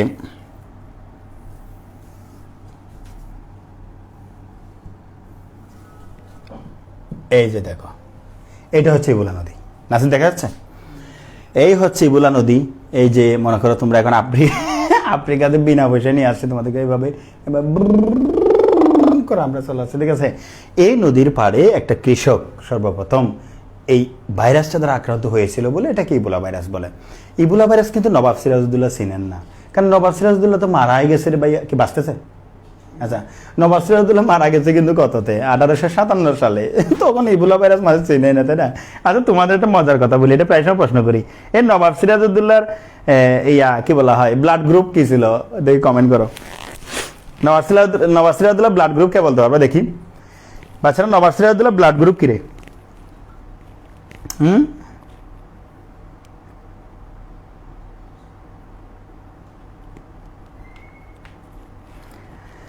নবাব সিরাজ না, কেউ বলতেছে নবাব সিরাজউদ্দৌলা ব্লাড গ্রুপ কি? কে বলতে পারো? দেখি দেখি দেখি। তো যাই হোক, এই হচ্ছে ইবোলা নদী। হ্যাঁ, তো এখন আমি এটা সরাই ফেলি। ও পজিটিভ কে বলছে? নাসির এগুলো এসএস নিছ? তোমার মোবাইল নিচ্ছ? এই বাচ্চারা তোমরা শুনো না, এই তাহলে ও পজিটিভ, একজন বলছে এক্স পজিটিভ, একজন বলছে ন জানি। আল্লাহ, তোমাদের বাংলা, বিহার, উড়িষ্যার শেষ স্বাধীন নবাব সিরাজউদ্দৌলার রক্তের গ্রুপ জানো না? এই শয়তানের বাক্সগুলা জানো না কেন? আসলে নবাব সিরাজউদ্দৌলার রক্তের গ্রুপ জানা নেই, কারণ নবাব সিরাজউদ্দৌলা মারা গিয়েছে 1857 সালে। রক্তের গ্রুপ আবিষ্কৃত হয়েছে বা কাউন্ট করা হচ্ছে 1901 সাল থেকে। যে পজিটিভ বলছে ভাই, আন্দাজে তো মাছ শাখা তো খাইছিস রে ভাই, শাখা খাইছে, ঠিক আছে। কারণ নবাব সিরাজউদ্দৌলা মারা গেছে 1757 সালে। রক্তের গ্রুপ এগুলা কাউন্টিং শুরু করছে, কিন্তু রক্তের গ্রুপের আমি একটা ভিডিও আছে, ইউটিউবে দেখে নিও প্রত্যেকে, যারা জানো না। আমার রিজদিস বায়োলজি ইউটিউব চ্যানেলে তোমরা করবা, সাবস্ক্রাইব করবা। রক্তের গ্রুপ নির্ণয়ের একটা ভিডিও দিয়েছে, একবার দেখার পর তুমি মুড়ে মুড়ে দাঁড়া দাঁড়া রক্তের গ্রুপ নির্ণয় করতে পারবা, ঠিক আছে। নবাব সিরাজউদ্দৌলার ব্লাড গ্রুপ কারো জানা নাই, কারণ সেটা রক্ত পরীক্ষা করা হয়, রক্তের গ্রুপে আবিষ্কার হয় নাই। ঠিক আছে, নবাব সিরাজউদ্দৌলা পৃথিবীতে ইবোলা বা না ভাইরাস আছে সেটাও জানা না। মেসি নামে একটা ফুটবলার আছে, নবাব সিরাজউদ্দৌলা জানা না। তোমরা বলিও না আমি ব্রাজিল করি, ঠিক আছে, এর আমি বললাম আর কি, মেসিতে ঠিক আছে, না জানলে ভালো, আসলে কাটটা যেহেতু পাই না, বাদ দাও। তো এখন আমরা আসি মূল পড়ালেখায়, চলে আসি। বাচ্চারা দেখো, এই কথা বলার পর অনেকে বলবো আমি ব্রাজিল করি, ঠিক আছে। আচ্ছা দেখো বাচ্চারা, তাহলে ইবোলা নদীর নাম অনুসারে সে নামটা করা হলো। কৃষকটা মারা গেল, তার জন্য মাগফিরাত, প্রত্যেকে দোয়া করো এই কৃষক যাতে তার কি বলা হয় পরবর্তী পরকালে যাতে শান্তিতে থাকে। তিনি মারা গিয়ে জানান দিয়েছেন পৃথিবীতে এরকম ভয়ঙ্কর একটা ভাইরাস আছে, যে ভাইরাস আমাদেরকে ক্ষতি করতে পারে। এই পৃথিবীতে এই যে শত শত ভাইরাস আবিষ্কৃত হলো, এই যে হাজার হাজার ওষুধ আবিষ্কৃত হলো, প্রত্যেকটার পেছনে কিন্তু অনেক মানুষকে জীবন দিতে হয়েছে। এরকম মানুষ জীবন, তুমি কি মনে করো এখন যে তোমাকে অপারেশন করানো হয়, অপারেশন আগে যে অ্যানেস্থেসিয়া দেওয়া হয়, আজ থেকে শত শত বছর আগে এরকম অ্যানেস্থেসিয়া দেওয়া হতো? কোথায় বাবা, এমনি কাটতো, ঠিক আছে। কাটাকাটি, যাই হোক, এই ইবোলা। এখন আসি আমরা, এটা হচ্ছে এই রোগ হচ্ছে ছোঁয়াচে, বলো ছোঁয়াচে, কন্টেজিয়াস। ছোঁয়াচে, এই ছোঁয়াচে ইংরেজি কি? কন্টেজিয়াস। একবার আমি একজনকে জিজ্ঞেস করছিলাম ছোঁয়াচে ইংরেজি কি, সে কি বলছিল জানো? ছোঁয়াচে ইংরেজি বলে টাচিং। এ না কি বেঁচে গেছে নি কোনো? বাসছে?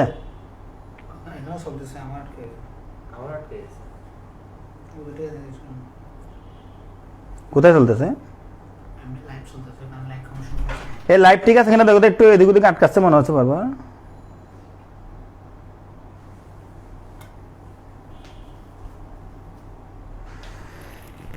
একটু আটকাচ্ছে কিনা বলিও তো।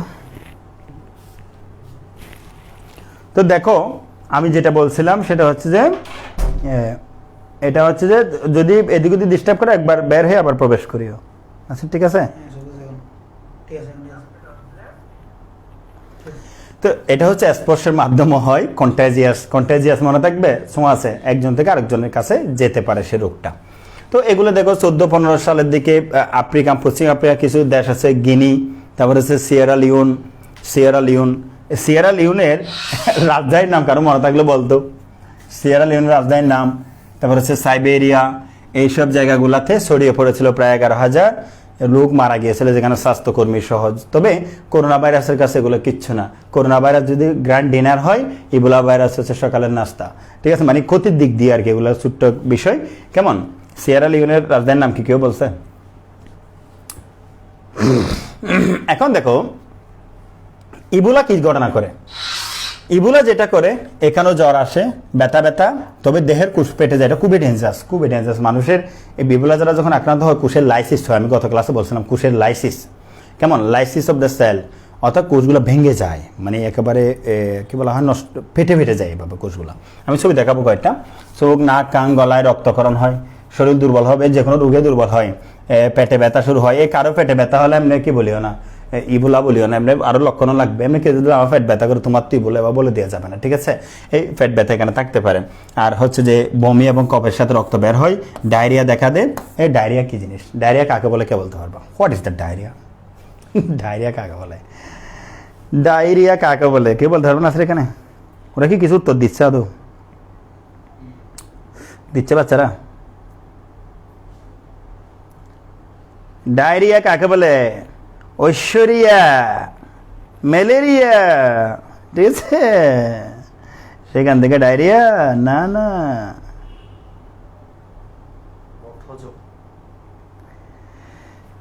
ডায়রিয়া হচ্ছে দিলদরিয়া। একজন সুন্দর বলছে দিলদরিয়া।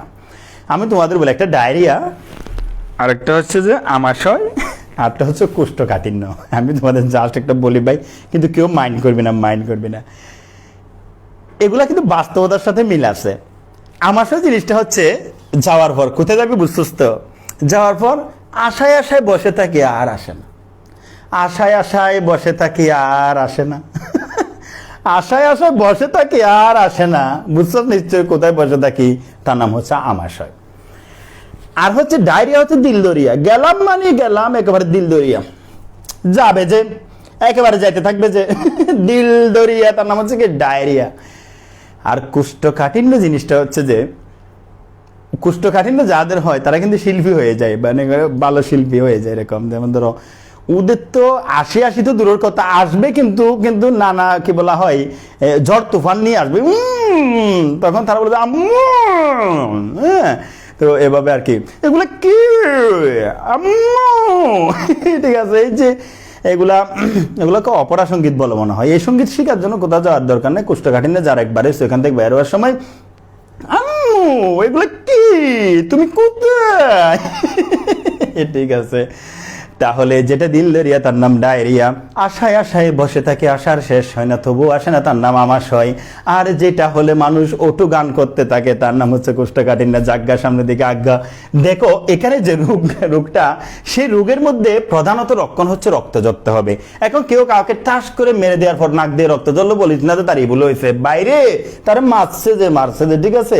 ইবুলা হচ্ছে যে তোমার এই বিভিন্ন জায়গায় ব্যথা থাকবে, জ্বর থাকবে, এই থাকবে, গরুর গাড়ি যা থাকা তা থাকবে। যাই হোক, আজকের পর থেকে চেম্বার দিয়ে দিবা, নিচে লিখে দিবা কি বিশেষজ্ঞ ইবুলা এবং চিকনগুনিয়া বিশেষজ্ঞ, এই দুইটার রোগী লক্ষণগুলো লিখে রাখবা। রোগী এসে বলবো যে এগুলো পরে দেখেন, এগুলোর মধ্যে থাকলে আমার কাছে থাকেন, না থাকলে আপনাকে উন্নত চিকিৎসার জন্য রেফার করা হলো, ভিজিটটা নিয়ে ফেলবা, ঠিক আছে। এই রোগের প্রতিরোধ ব্যবস্থা এখনো টিকা টুকা কিছু আবিষ্কার হয় নাই। মাস্ক, গ্লাস পরিও, পরে ঘুরিও, ঠিক আছে। এই হচ্ছে কথাবার্তা, নাহলে ভাইরাস এসে তোমাদেরকে ফিটাবে। এখন এতক্ষণ ধরে যা বললাম তার মধ্যে আমরা তো একটা তোমাদেরকে কি দেখাবো, সেটিং দেখাবো। সেটিং দেখানোর আগে না আছে তাদের একটা আমি ভিডিও দেখাই, কি বলো? প্রত্যেকটা ভিডিও দেখো। না এটা তো না, আমি একটা ভিডিও দেখাচ্ছি তোমাদের, এটা না স্যার। আচ্ছা, এই ভিডিওটা আমি তোমাদের দেখাবো, তারপর সেটিংটা দেখাবো, খুব মজা করে আমরা ক্লাসটা শেষ করে দেবো আজকে। তার আগে তোমাদেরকে একটু বলি, রিজিত বায়োলজি আমি পড়াই আর কি, আমাকে তো তোমরা চেনো, আমি পড়াই। তো 2013 থেকে পড়াচ্ছি। আমার একটাই স্লোগান, সেটা হচ্ছে পড়ালেখা খুবই মজার জিনিস, খুবই মজার জিনিস, তুমি যদি মজা করে নিতে পারো। আমি বারবার বলছি, তোমার যদি পড়তে ইচ্ছা না হয়, বড় একটা বার্গারের ছবি এনে তোমার প্রাণীবিজ্ঞান বইয়ের উপর দাও, বার্গার বলে করলে মাত্র 3টা পৃষ্ঠা পড়া শেষ হয়ে যাবে, ঠিক আছে?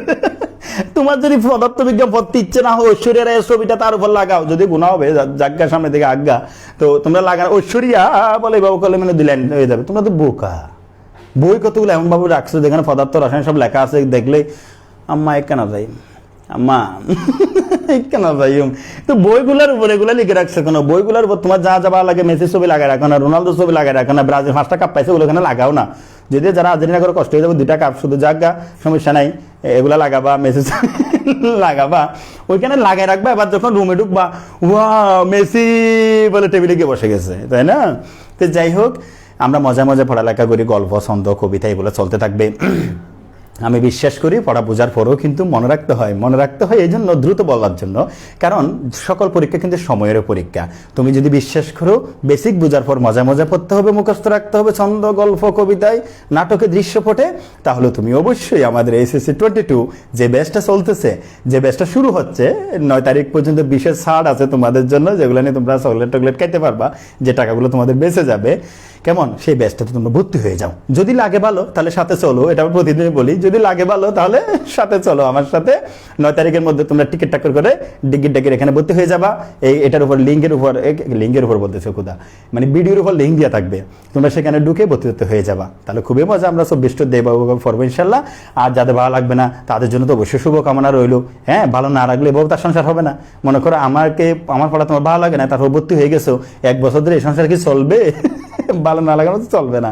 যাদের লাগবে ভালো তাহলে সাথে চলো, SSC 22 অবশ্যই তোমরা যাদের ভালো লাগবে ভর্তি হয়ে যাবা। সাথে আমরা ভর্তি হয়ে গেলে আমরা ডেমো খাতা দিব, অনুশীলন মাস্টার দিব, চিত্র বাজিমাত দিব, আমাদের অ্যাপস আছে পরীক্ষা নেওয়ার জন্য, সৃজনশীল পরীক্ষার ব্যবস্থা করতেছি, কেমন? এগুলো তো থাকবে। তার পাশাপাশি SSC 21 ফ্রি ব্যাচ চলতেছে। SSC 21 যারা আছে, যারা ফার্স্টে আছে, তাদের ভাইয়া আপুকে একটু বলিও, ফ্রি ফ্রি ফ্রি চলতেছে, কি মজা কি মজা, ফ্রি ফ্রি গল্প, ছন্দ, কবিতা, ফ্রি ফ্রি, খাবেন আর খাবেন, আসেন আসেন। তবে মাত্র 200 টাকা দিয়ে রেজিস্ট্রেশন করতে হবে। রেজিস্ট্রেশনের টাকা আমি রাখবো না, বিশ্বাস করে আমি রাখবো না। একটা টি-শার্ট দিয়ে দিব, 2টা বই দিয়ে দিব, তবু টাকা বাঁচলে প্রয়োজনে ডেয়ারি মিল্ক পাঠিয়ে দিব, এই টাকা আমি রাখবো না। এই ঘটনা মানুষকে জানাই দিবা। আপাতত তোমরা আবার একটু এটা আমরা চিকনগুনিয়ার এবং এগুলার উপর একটা ভিডিও দেখে।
একটা জিনিস দেখো, আমি তোমাদেরকে একটা জিনিস দেখাই।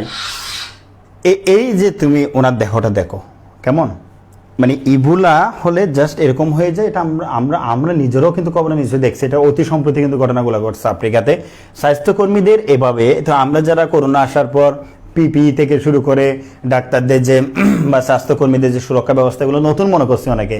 আসলে এগুলো কিন্তু নতুন না, এগুলো এরকম মহামারী আসলে কিন্তু এভাবেই এত বেশি, কারণ that is the contagious so আছে, এই জন্য এত অমানবিকভাবে সেই আচরণটা করা হতো তাদের সাথে। উপায় নেই, বাঁচতে হলে এভাবে চলতে হবে, তাই না?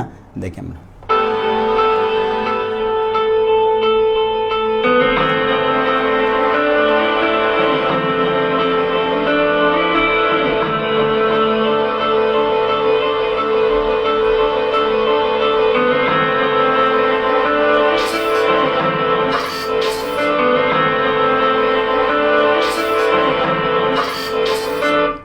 দেখো এগুলো আরো আছে, দিকে সার্চ জিকে অনেকগুলা আছে আমাদের পুরো প্রতিবেদনে। এটা ছোট্ট করে আমি তোমাদের দেখালাম, আর অনেক কিছু দেখানো যেত, এগুলো আমরা আবার অন্যান্য ক্লাসে পড়াবো এগুলা, ঠিক আছে? এই যেগুলা এখানে ইয়াগুলো আছে। তো দেখো এবার আমরা সেটিং করব, প্রত্যেকে রেডি হও।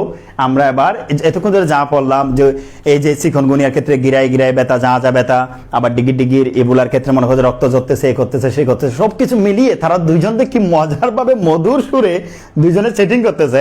তোমাদের মনে হবে আসলে বাস্তবে এরকম একটা সেটিং বা মেসেঞ্জার সেটিং একটা কিন্তু ইবুলা এবং চিকনগুনিয়ার মধ্যে হয়েছে, কচু কুত্তাও হয় নাই। আমার কল্পনার জগতে আমি হাঁটতে হাঁটতে, ঘুরতে ঘুরতে, রিক্সা বসে আছি, সিএনজিতে বসে আছি, কোথাও যাচ্ছি, তখন মাথায় ঘুরিয়ে ঘুরিয়ে সে গল্পগুলো আমি বানাই। শত শত ছন্দ আমি বানিয়েছি, শত শত গল্প আমার কাছে আছে। কেউ একটা নকল করার সাথে পরের দিন চেঞ্জ হয়ে যায়। তোমরা বলো যারা মেডিকেল অ্যাডমিশন ব্যাচে আছো, তাদেরকে কি আমি এখন প্রাণীর শ্রেণীবিন্যাসে নন কর্ডাটার গল্পটা কি এখন অবি আর অফুর গল্প দিয়ে পড়াই? না, ওইটা চলে গেছে, সাকিব খানের গল্প দিয়ে পড়ায়। আমি প্রতিনিয়ত এগুলো চেঞ্জ করে ফেলি। তো এই আইডিয়াটা তোমাদের কেমন লাগে দেখো, এই যে একটা গল্প, এই আইডিয়াটা কেমন লাগে দেখো, এবং এটা একটা সেটিং করা। তোমরা দুই ফ্রেন্ড একসাথে হাঁটতেছো, বসতেছো, জাস্ট 5-10 মিনিট সেটিং করবা। একজন নিজেকে এইগুলা মনে করবা, একজন নিজেকে মনে হয় চিকনগুনিয়া মনে করবা। এখানে আমি প্রতীকী হতে সকিনা এবং আবুল, এই দুইটা নাম আমার কাছে খুব বেশি প্রিয়, ওনাদের প্রতি আমার সম্মান থাকে, কারণ প্রায় সময় ক্লাসে কিন্তু আমি সকিনা এবং আবুল নিয়ে কথা বলি, ঠিক আছে? এই দুইটার নামকে আমি কখনো তাচ্ছিল্য করি না, খুব সম্মান করি, আসলে খুব প্রিয় নাম বলে আমি প্রায় সময়। আসলে আমরা বাঙালিরা দেখো কারিনা, ক্যাটরিনা বললে কত সুন্দর করে নাম শুনে, কিন্তু সকিনা বললে ওদের কেমন কেমন জানি লাগে, ঠিক আছে? এইরকম আর কি। যেমন ধরো এলিসন বেকার, এটাকে এলিসন আলী হোসেন, এটা তো আমাদের গ্রামে আলী হোসেন, এটা সঙ্গে এলিসন হয়ে গেছে। এখন এলিসন বললে ভদ্র হয়ে যায়, আলী হোসেন বললে ভদ্র হয় না, এটা সাকিনা, আর এটা হচ্ছে এবুল, কি বল এবুল। জায়গা সেটিং শুরু হচ্ছে, প্রত্যেকে দেখো আমার সাথে মনোযোগ দাও, আমরা এখন সেটিং করবো, ঠিক আছে? সকিনা, সকিনা মানে কি? চিকনগুনিয়া, আবুল মানে ইবুলা। তো তুলা মনে আছে তখন যা বলছি, অর্থাৎ চিকনগুনিয়া বা সকিনা বলতেছে সেটিং এর মধ্যে, আমি তানজানিয়া থেকে বলছি, আপনি, মানে সে মেসেজে প্রথমে নক দিছে কাকে? ইবুলাকে, বলে আমি তানজানিয়া থেকে বলছি, আপনি।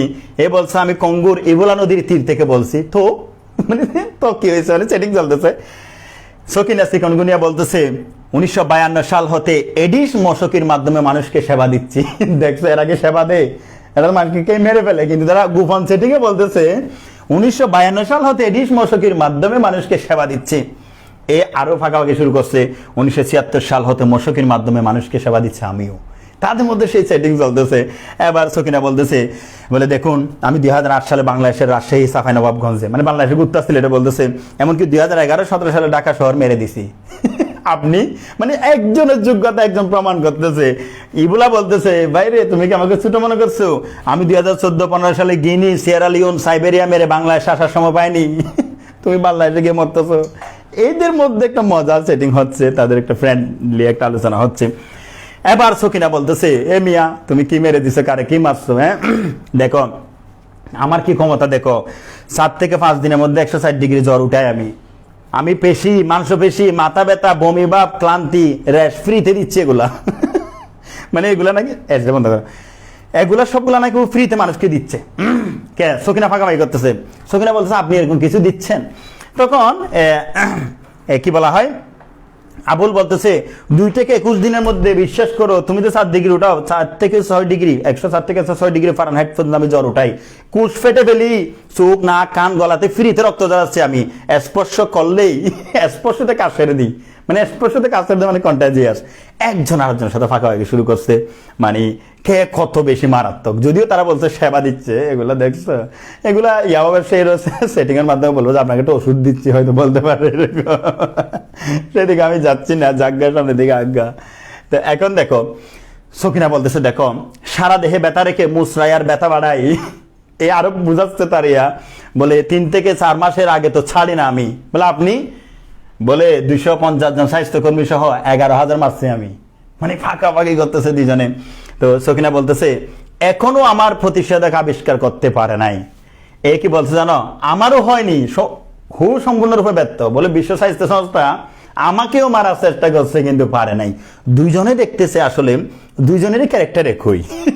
ঠিক আছে, দুইজনে এরকম মানুষকে সেবার নামে মেরে ফেলতেছে। তখন সকিনা বলতেছে তবে তারা আমাকে মারতে পারে না, ঠিক আছে, আমার বাহক মশকিকে মারার চেষ্টা করতেছে, ওই যে এরিসল দিয়ে কয়েল দিয়ে মারার চেষ্টা করতেছে। আবুল বলে কি বলেন, আমারও তো একই অবস্থা, আমাকেও তো মারার চেষ্টা করতেছে, এগুলো বলতেছে আর কি এরা। তো যাই হোক, সকিনা বলতেছে এখন সেটিং শেষের দিকে আসবে, বলে আমরা দুজনে যেহেতু একই অবস্থা, আমরা দুজনে কি এক হয়ে সংসার করতে পারি না? এ দেখো সকিনার আবদার, এমনি একটু হাই হলে দিছে, কথা বলছে, এর মধ্যে মনে করছে যে মানে এই ছেলেটা যদি মানে আবুল যদি বলতো সেরকম মানুষজনকে মারতে পারে না, এরকম দুর্বল, সকিনা কি কখনো এই অফার দিত? দিত না রে ভাই। সে যখন দেখছে আবুল তার চেয়ে করা 250 জন স্বাস্থ্যকর্মী সহ 11,000 অলরেডি মেরে দিছে, তখন বুঝছে যে নো, ভাইয়ের সাথে আমার কি যেতে হবে। হ্যাঁ জাগা, দেখো তোমরা। তো আবুল বলতেছে কিসের সংসার, আমরা সেটিং করতেছি, এটা রিজভি স্যার দেখলে মাইন্ড করবে। ঠিক আছে জাগা, ওরা আমার কথা জানে আগে থেকে, আজ থেকে তোমার সাথে আর কথা বলবো না। আবুল কিন্তু ওই জায়গায়, আমি তো প্রায় সময় তোমাদেরকে বলি, তোমরা পড়ালেখার এই সময়টাতে কেউ কখনো এরকম সেটিংয়ে কেউ প্রলোভন দেখালে সকিনারা তোমরা এখানে কিন্তু একদম লোভে পা দেবে না। আর সকিনাদেরও বলছি, আবুলও যদি এরকম তোমাদেরকে লোভ দেখা, কখনো এফাদে পা দেওয়া যাবে না, ঠিক আছে? এগুলো লাইভ আমি বলতেছি না কেন পা দিবে না, এগুলো কিন্তু আমাদের অফলাইনে আসলে আমি বলবো, কিন্তু এগুলো কিন্তু একটা মজার জিনিস আছে এখানে। তুমি এই যে এই জায়গাগুলোতে কিন্তু আটকানো যাবে না, কিন্তু কেন আটকানো যাবে না সে উত্তর কিন্তু অনেকে জানো, আমি অফলাইনেই বলি প্রায় সময়। হ্যাঁ, তোমাদেরকে অফলাইনে আসলে বলবো। সকিনা দেখো, ওই যে আবুলের দেখছে, আবুল তো বিশেষ কেদার হয়ে গেছে, ঠিক আছে? এইখানে তো বিশেষ কেদার হয়ে গেছে আবুল। সকিনা তারা সারা না, উইল ইউ ম্যারি মি কসু, will you marry me Abul. Abul বলে হোয়াট, তোমার সাথে একটু সুখ দুঃখের কথা আলোচনা করলাম বলে বিয়ে পর্যন্ত চলে গেছো? আচ্ছা, সকিনা বলছে এমন ভাবে বলছে কোন আবুল, ও মা হত রং। আবুলের মাথা গরম হয়ে গিয়ে বলে এনে এক জ্বালাতে আছে আর মারি বললা দেখছেন তোমার মানুষে, ঠিক আছে নি? আবুল হয়তো সকিনা গুড বাই, এখানে ডং করিও না। তো এভাবে এই সেটিংটা বিশেষ করে শেষ হয়েছে। এরপরে কিন্তু একটা ক্লাইম্যাক্স আছে এখানে, তোমরা শেষের দিকে দেখবা, তোমরা আমাকে কমেন্টে তখন জানাবা কে কারে ব্লক মারছে, কে কারে ব্লক দিছে, তোমরা দেখবা। আমি একটা সেটিং এর ভিডিও দেখাচ্ছি, এবার তোমরা মনে রাখতে পারবা। আমরা ক্লাস একেবারে শেষের দিকে চলে আসছি, কমিউনিকেশন আছে, হ্যাঁ একেবারে শেষের দিকে চলে আসছি আমরা এবার ভিডিওটা দেখবো, তোমরা বা সেটা নিজেরা মিলে দেখবা। তোমরা প্রত্যেকে শুরু থেকে সেটিংটা দেখবা। তো দেখো, এই ভিডিওর পরে কিন্তু আমি তোমাদের থেকে বিদায় নিব, তো সেই জন্য আমি আবার একটু বলে রাখি, কি বলো, আমি তো আমার কথা বলবোই। তো আমরা ভিডিওটা দেখানোর আগে পুরস্কারটা ঘোষণা করে দিই, পুরস্কারটা নিয়ে আসো কে জিতছে এটা, তারপর আমরা ভিডিওটা দেখাবো, ওরা দুজনে সেটিং কিভাবে করছে, এটা মেসেঞ্জার সেটিংটা তোমাদেরকে আমি দেখাবো। তোমাদেরকে আবারও বলে দিই, SSC 22 ফার্স্ট ইয়ার থেকে সেকেন্ড ইয়ার যারা যাচ্ছ তাদের আমাদের ভর্তি চলতেছে, যদি লাগে ভালো তাহলে একসাথে চলো। আমি বারবার বলছি, তোমরা আমাদের এই ভিডিওর উপর লিঙ্ক দিয়ে থাকবে, এই লিঙ্কের মাধ্যমে তোমরা যোগাযোগ করে সুন্দর করে তোমরা কি করতে পারবা, আমাদের এখানে তোমরা কি করতে পারবা, তোমরা ভর্তি হতে পারবা ইনশাল্লাহ। আর SSC 21 ফ্রি ব্যাচ যেটা আছে এটাও তো চলতেছে, আমাদের ওটাতে রেজিস্ট্রেশন করে ফেলবা। এবং আমাদের আরো অনেকগুলো প্রোগ্রাম আছে, মেডিকেল অ্যাডভান্স ব্যাচ 1 এবং 2 অলরেডি রানিং, অ্যাডভান্স ব্যাচ 3 আমরা কুরবানের পরে নিয়ে আসবো ইনশাল্লাহ। যাদের GPA 5 আছে, বিশেষ করে যদি সর্বনিম্ন 4.72 থাকে SSC-তে, তাদেরকে আমরা আমাদের ব্যাচে নেওয়ার প্রাথমিক শর্ত পূরণ হিসাবে ধরে নিই, এবং তাদের থেকে আমরা একটা MCQ ভিত্তিক রিটেন পরীক্ষা নিই, তারপর ভাইবা নেওয়ার মাধ্যমে তাদেরকে বাছাই করে আমরা মেডিকেল অ্যাডমিশনের জন্য রেডি করি। সেগুলো কুরবানের ঈদের পরে ইনশাল্লাহ আসতে থাকবে আমাদের এই ঘোষণাগুলা। তো দ্রুত, গতকালকের বিজয়ী আজকে ভিডিওতে কিন্তু ক্লাইম্যাক্স রয়ে গেছে, তাদের প্রেম কিন্তু হবে না, তাদের এখানে কে কারে ব্লগ মারে দেখবো আমরা আজকে। তো গতকালকে যে সর্বোচ্চ কি বলা হয়, যে সর্বোচ্চ কমেন্ট, শেয়ার, মেনশন সবকিছু করে আমাদের সাথে অ্যাক্টিভ ছিল, তো সে আমাকে দেখতেছে এখানে আছে কিনা দেখো, তার নামটা দেখা যাচ্ছে।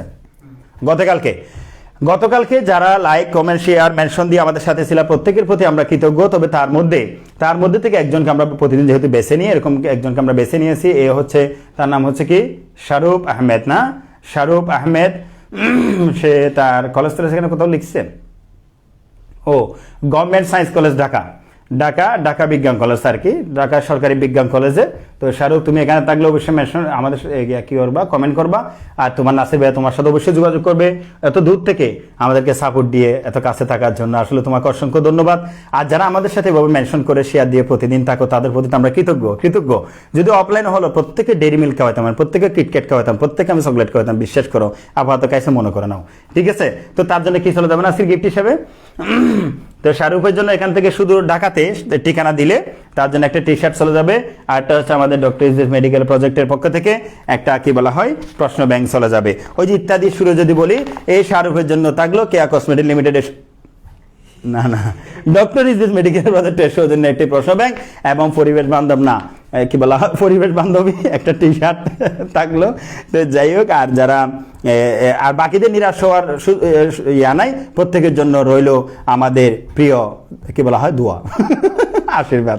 এই হচ্ছে কথা। ধরো নাসির, থ্যাংক ইউ। এটা এবার আমরা সেটিং এর ভিডিওটা দেখি। ধরো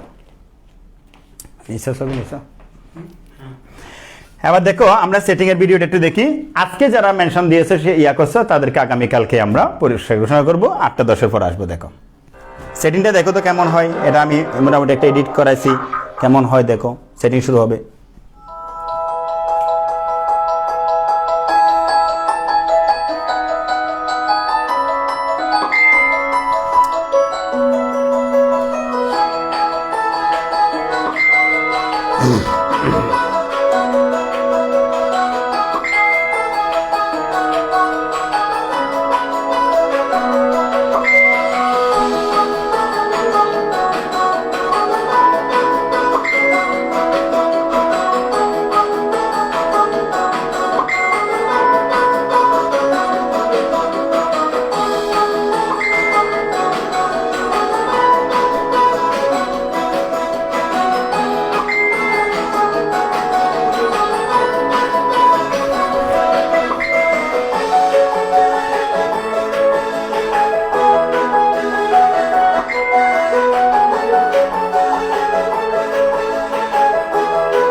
এই দেখো তোমরা শুধু এখানে বলবা কে কাকে ব্লক মারছে। ব্লক মারার পর যে অবস্থা হলো তোমাদের সবারই যা হয়, করিতে পারিনি চিৎকার, কাঁদিতে চাহিও করিতে পারিনি চিৎকার, বুকে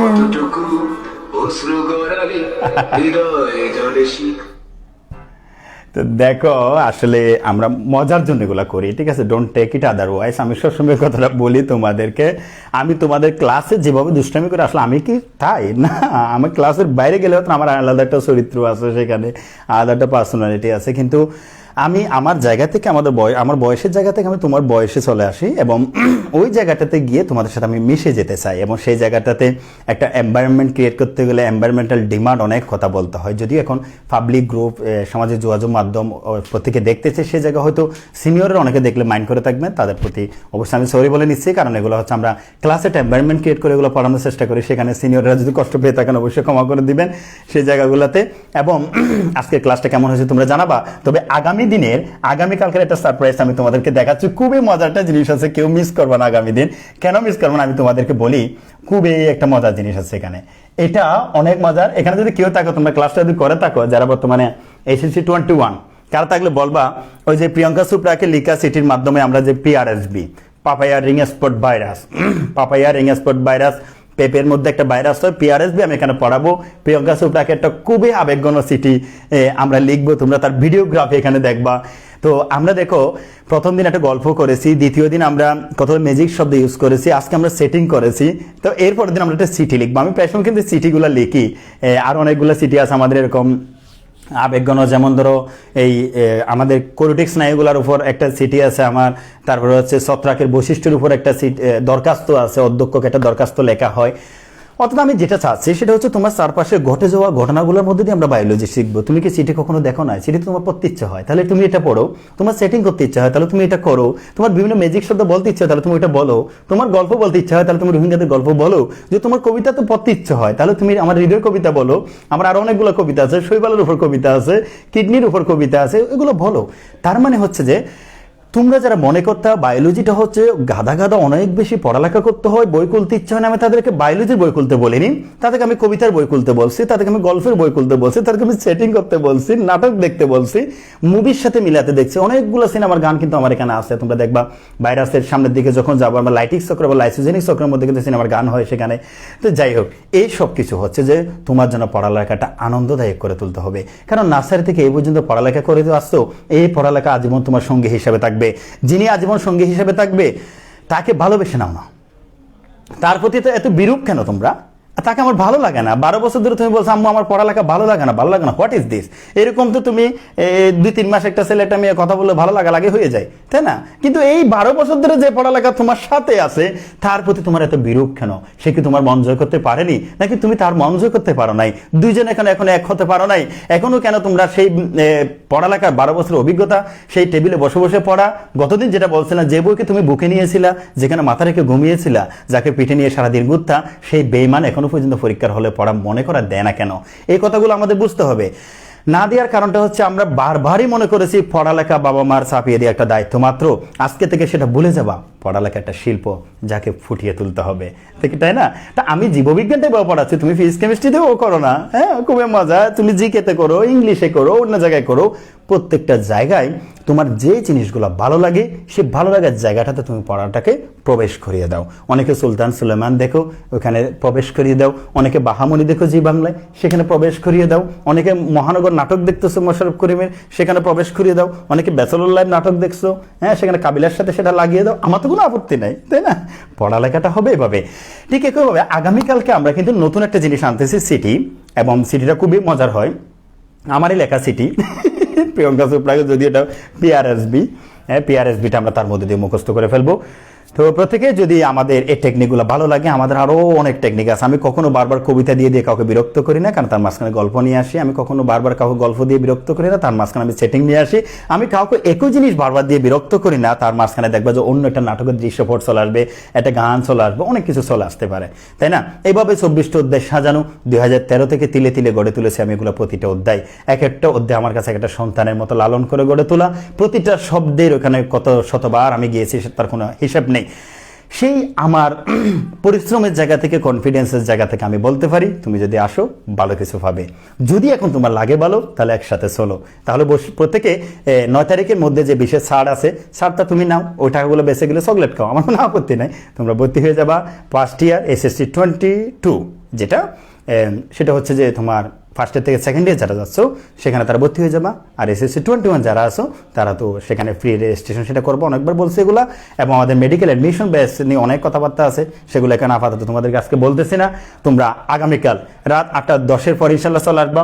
পিআরএসবি কিছু ঘোষণা দিতে হবে। আরেকটা মজার ঘোষণা দিচ্ছি, আমরা তোমার লেখনীতে তোমার স্বপ্ন একটা প্রতিযোগিতা করেছিলাম। সেই প্রতিযোগিতার রেজাল্ট আমাদের হাতে চলে আসছে। যারা অংশগ্রহণ করেছিলে তোমার লেখনীতে তোমার স্বপ্ন, সেই প্রতিযোগিতার রেজাল্ট আমরা বৃহস্পতিবারে দিয়ে দিব। এখানে যে দুজন বিজয়ী হচ্ছে সে দুজন কুরবানির ঈদের পর আমাদের মেডিকেল অ্যাডমিশন থেকে চান্সপ্রাপ্ত ছাত্রছাত্রীদের যে রেডিসন ব্লু চিটগং, অর্থাৎ চিটগংয়ের 5 তারকা হোটেল যেটা রেডিসন ব্লু, সেখানে যে গ্র্যান্ড সেলিব্রেশন হচ্ছে, ওই সেলিব্রেশনে এই দুজন যাওয়ার সুযোগ পাচ্ছে। তাদের রেজাল্ট আমাদের হাতে চলে আসছে, ইনশাল্লাহ বৃহস্পতিবার আমি এটা ঘোষণা করব। এবং ইতিমধ্যে আরেকটা প্রতিযোগিতা চলতেছে, সেটা হচ্ছে সেরা জীবকবি, আমার লেখা হৃদয় কবিতার প্রথম 12 লাইন মেবি আমরা আবৃত্তি করতে বলছি তোমাদেরকে। তোমাদের আবৃত্তির দিক দিয়ে সেটা যাদের ভালো লাগবে লাইক কমেন্ট শেয়ার সব কিছু বিবেচনা করে, এবং আমাদের যে যারা বিচারক আছে যারা এগুলো দেখেন তারা বিবেচনা করে, ওইখান থেকেও দুজন কিন্তু কুরবানির ঈদের পর যে গ্র্যান্ড সেলিব্রেশন হচ্ছে চিটগংয়ের যে রেডিসন ব্লু হোটেল, অনেকে চিনবা সেটা অভিজাত হোটেল, 5 তারকা হোটেল, সেখানে যে গ্র্যান্ড সেলিব্রেশন হচ্ছে সেখানে তোমরা সম্বর্ধনা অংশগ্রহণ করতে পারবা। তোমাদেরকে সেখানে সার্টিফিকেট দেওয়া হবে, সম্বর্ধনা দেওয়া হবে, সৌজন্য টি শার্ট দেওয়া হবে, ব্লাড ডিনার থাকবে, অনেক কিছু মনোজ্ঞ সাংস্কৃতিক অনুষ্ঠান থাকে সেখানে, খুবই মজার একটা অনুষ্ঠান। সেখানে আসতে হলে সেরা জীবকবি সেখানে তোমরা অংশগ্রহণ করে, এখনো সময় আছে, সেটা এই 2 জায়গা থেকে আমরা কিন্তু তাদেরকে ওখানে যাওয়ার সুযোগ করে দিব। এবং আমাদের ডক্টর ইদ্রিস মেডিকেল প্রজেক্ট গ্রুপটাকে প্রত্যেকে ইনভাইট করে সেখানে নিয়ে আসবে। এখানে প্রায় সময় তোমাদের জন্য এরকম আয়োজন থাকে। এবং রিজভিস বায়োলজি পেজটা প্রত্যেকে লাইক দিবা। এবং হচ্ছে যে আমাদের রিজভিস বায়োলজি ইউটিউব চ্যানেল, সেটা নতুন একটা চ্যানেল, তোমরা যদি সাথে থাকো তাহলে এটা অনেক দূর যাবে। তোমরা প্রত্যেকে এটা সাবস্ক্রাইব করবা। আজকে আর বেশি দূর যাচ্ছি না, মজায় পড়ালেখা, হয়তো তোমারও লাগে মজা, আমারও পড়াতে লাগে মজা, কেমন? ইনশাল্লাহ আগামী দিন নতুন একটা টপিক্স, ভিন্ন একটা মাত্রা, ভিন্ন একটা সিস্টেম নিয়ে আগামীকাল রাত 10টার পর আবারও হাজির হব।